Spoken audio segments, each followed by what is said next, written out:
తిరుపతిలోని టీటీడీ గోశాలలో గడిచిన 3 నెలల్లో 100కు పైచిలుకు గోవులు చనిపోయాయంటూ మాజీ టీటీడీ చైర్మన్ భూమన కరుణాకర్ రెడ్డి చేసినటువంటి వాక్యాలు తీవ్ర స్థాయిలో దుమారం రేగాయని చెప్పాలి. అయితే దీని మీద ఇప్పటికే టీటీడీ చైర్మన్ కావచ్చు, ఈవో కావచ్చు, వీళ్ళంతా స్పందించినటువంటి పరిస్థితి. ఇది కూడా టీటీడీ ఇప్పుడు గోవుల పట్ల అలసత్వం వహించింది లేదు, మేము కంటికి రెప్పలా కాపాడుకుని లేనిపోని నిరారోపణలు చేయడం సమంజసం కాదంటూ కూడా తెలియజేసినటువంటి పరిస్థితి. అయితే ఈ యొక్క అంశం మీద ఏదైతే పాలక మండలి సభ్యులు భానుప్రకాష్ రెడ్డి లిఖితపూర్వకంగా ఎస్పీకి ఫిర్యాదు చేయడం జరిగింది. ఒకసారి మనతో పాటు పాలక మండలి సభ్యులు ఉన్నారు.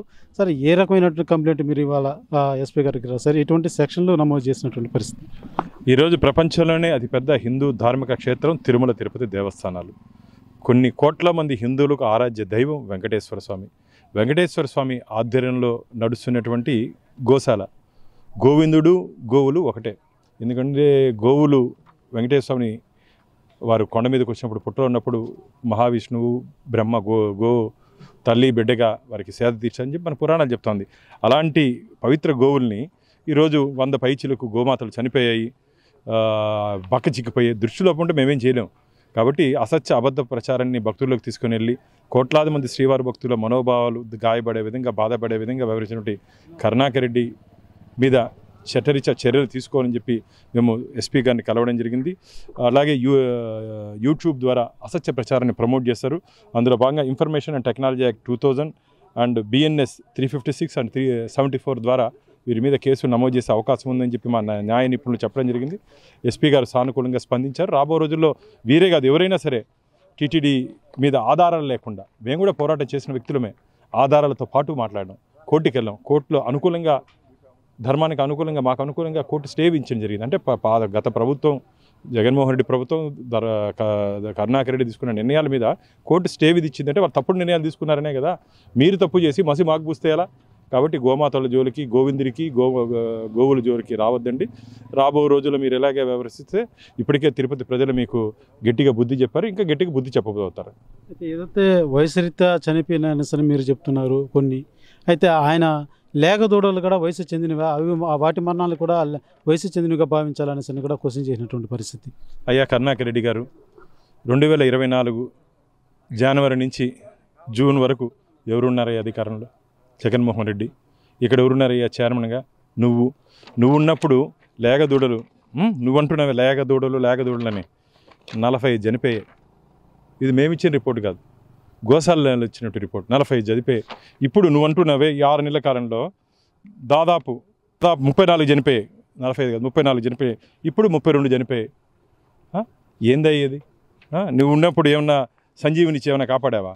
అసలు నీ మీద నీవు టీటీడీ చైర్మన్గా ఉన్నప్పుడు పురుగులు పట్టినటువంటి దానా గోమాతలకు వేస్తారని చెప్పి నీ విజిలెన్స్, నువ్వు ఎంక్వైరీ, నువ్వేదో నేను వేయించాను అంటున్నావే, ఆ విజిలెన్స్ రిపోర్ట్, దీని మీద ఏం చర్యలు తీసుకున్నావు? నువ్వు ఎవరిని తప్పించడానికి, ఎవరిని మెప్పించడానికి దీని మీద కేసులు నమోదు చేయకుండా ఈ కేసు నీరుగార్చావు. కాబట్టి ఇది మంచిది కాదు. రాబో రోజుల్లో వీటన్నిటి మీద టీటీడీ దృష్టి పెట్టింది. గత 5 సంవత్సరాలు జరిగినటువంటి అన్ని అవినీతి అక్రమాల మీద ఇప్పటికే state vigilance and enforcement enquiry చేసి రిపోర్ట్ని రాష్ట్ర ప్రభుత్వానికి ఇచ్చింది. అది వచ్చిన తర్వాత చాలామంది జైలుకి వెళ్ళే ప్రమాదం ఉంది. ఏదైతే ముఖ్యంగా హిందువులు కావచ్చు, ప్రజలు కావచ్చు, కోటి దేవతలను గోవులో చూసుకొని పూజించేటువంటి తత్వం కలిగినటువంటిది గోమాతకు ఉన్నటువంటి ప్రాధాన్యత. అటువంటి గోవు మీద ఈరోజు ఇంత చర్చ నడుస్తుంది రాష్ట్రంలో. దీన్ని ఏ రకంగా చూడాలంటారు? గోమాత, భూమాత, తులసీమాత కన్న తల్లితో సమానం. గోమాతను పూజిస్తే 33,000 కోట్ల దేవతల్ని పూజించినటువంటి ఫలితం వస్తుందని చెప్పి మనకు పురాణాలు చెప్తున్నాయి. కాబట్టి రాజకీయంగా మమ్మల్ని ఎదుర్కొనే ధైర్యం లేకుండా ఇలా సెంటిమెంట్ దారిలో భక్తుల్ని రెచ్చగొట్టి, ప్రజల్ని రెచ్చగొట్టి రాజకీయ లబ్ధి పొందాలని చెప్పి వైసీపీ పార్టీ కరుణాకర్ రెడ్డి ప్రయత్నం చేస్తున్నాడు. అది ఎట్టి పరిస్థితులను సాగనివ్వ. మేము భక్తులు ఇప్పటికే వారు చెప్పిన మాటలు అబద్ధాలు, మేము ఇచ్చిన రిపోర్టు కరెక్ట్ అని చెప్పి వాళ్ళు నమ్మారు. కాబట్టి రాబో రోజులు ప్రజల వారికి గట్టికి బుద్ధి చెప్తారు. కరుణాకర్ రెడ్డి మాత్రం సవాల్ చేస్తున్నారు. నేను చూపించినటువంటి ఫోటోలు కావచ్చు, నేను చేసింది ఏ రకమైన తప్పైనా, ఏ చర్యకైనా నేను రెడీగా ఉన్నాను, వాళ్ళు వచ్చి ఈ ఫోటోలు ఫేక్ అనేసి నిరూపించగలరా అంటూ కూడా సవాల్ చేసినటువంటి పరిస్థితి. ఖచ్చితంగా మేము నిరూపించడానికి మేము సిద్ధంగా ఉన్నాం. మేము మొదటి రోజే ఆహ్వానించాం గోశాలకి రమ్మని చెప్పి. మా దగ్గర ఉంటే ఆధారాలు మేము చూపిస్తాం, మీ దగ్గర ఉంటే ఆధారం మీరు చూపించండి అని చెప్పి. సత్తా లేని మాటలు ఊరికే వేస్ట్. చూపిస్తామని చెప్పి తొడలు కొట్టుకుంటే వాళ్ళకే తొడ నొప్పిస్తుంది తప్ప మాకేం లేదు, మేమైతే సిద్ధంగా ఉన్నాం.